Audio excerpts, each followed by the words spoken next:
लहसुन प्याज ही केवल भोजन का दोष नहीं है, भोजन का दोष धन भी है। किस धन से भोजन आया है, जिस धन से भोजन आया है उसका प्रभाव हमारे ऊपर पड़ेगा, भले वो सात्विक मूंग की दाल और रोटी हो, लेकिन वो धन अशुद्ध प्रकृति से कमाया गया है, पाप कर्म से कमाया गया है और मुझे दिया गया है, तो मेरी बुद्धि पर उसका फर्क पड़ जाएगा, उसको बुद्धि भ्रष्ट हो जाएगी। भीष्म पितामह जी, द्रौपदी जी, युधिष्ठिर जी और सब है सैया पर पड़े हुए हैं, जो बाणों की सैया पर, तो उनसे प्रश्न युधिष्ठिर जी कर रहे हैं, तो सटीक उत्तर दे रहे, तो द्रौपदी जी हंस पड़े। तो भीष्म जी ने कहा, बेटा हंसे क्यों, उपदेश कोई हंसने वाला तो है नहीं। तो उनका इसलिए हंस रहे कि बहुत ज्ञान की बातें कर रहे हो इस समय, और उस समय ये ज्ञान तुम्हारा कहाँ गया था जब सभा में मुझे निर्वस्त्र किया जा रहा था और मैं चीख चीख के कह रही थी क्या ये धर्म है, तो आप जैसे धर्मात्मा पुरुष की बोलती बंद थी, क्यों नहीं बोले उस समय, और इस समय आप बोले हो। तब भीष्म जी मुस्कुरा दिए और बोले, बेटा उस समय पापी दुर्योधन का अन्न खा रहा था, 6 महीना बाणों की सैया पर पड़ा, सारा रक्त निकल गया और भीषण कष्ट से, तो वो पाप नष्ट हो गया। अब मेरी बुद्धि पवित्र है, अब जो पूछोगे बिल्कुल धर्म संज्ञक उत्तर होगा। उस समय मैं नहीं बोल पाया क्योंकि पापी दुर्योधन का अन्न खाए हुए थे। अन्न का बड़ा प्रभाव होता है जी। किसी ऐसे व्यक्ति का धन अगर आश्रम में भी आ जाता है तो जो मतलब गलत तरीके से बट वो दे रहा है, तो उसका भी प्रभाव पड़ेगा।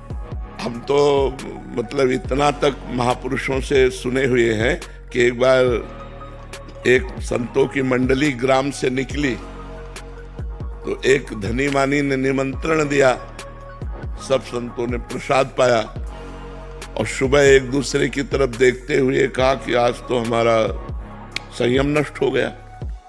दूसरे ने कहा हमारा भी नष्ट हो गया, तीसरे ने कहा हमारा भी नष्ट हो गया। तो जो मुखिया थे उस संत मंडली के, उन्होंने कहा ऐसा कैसे हो सकता है, अन्न दोष से हो सकता है। तो उसको बुलाया जिसने पवाया था, तो उसने बताया कि हमारे संतान नहीं, हम कामना से युक्त होकर के आपको पाए, तो सबका ब्रह्मचर्य नष्ट हुआ। मतलब भोजन का इतना बड़ा प्रभाव है कि धन भी पवित्र है, लेकिन आपकी कामना बनाते समय किस भाव में, वो उसका प्रभाव होता है। तो हम लोगों को ये देखना है कि थोड़ा हमारा जो लेने का ढंग है, अब जैसे अपने यहाँ है तो बिल्कुल भगवान के आश्रित है। अगर आप 100 रुपया निकाल के रखते हैं तो हम यही समझते हैं मेरे भगवान ने इसे प्रेरित किया है, क्योंकि मुझे पता है यहाँ वही दे सकता है जिसको श्री जी प्रेरित करेंगी। तो ये उनके मेहनत की कमाई है। वो 100 रुपया की दाल आएगी ना, और जब रोटी पाएंगे तो भजन होगा, लेकिन 1 करोड़ का जब व्यवस्था होगी तो भजन नहीं होगा, आपस में राग द्वेष ईर्ष्या काम क्रोध ये विकार होंगे। तो भोजन का प्रभाव हमारे ऊपर बहुत, वैसे भी कहावत है जैसा खाओ अन्न वैसा बने मन।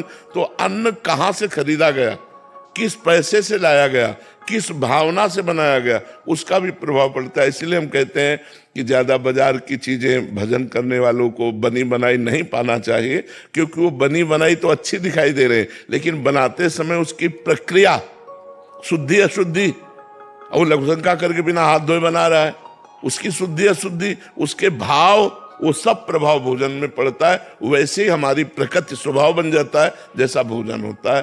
तो हमें 2 जगह देखना चाहिए, यदि हमारा आंतरिक भजन रुके, किसी वैष्णव का अपराध या भोजन, भोजन शुद्ध और समस्त वैष्णव के प्रति नमन बुद्धि, तो खूब भजन रट के होगा।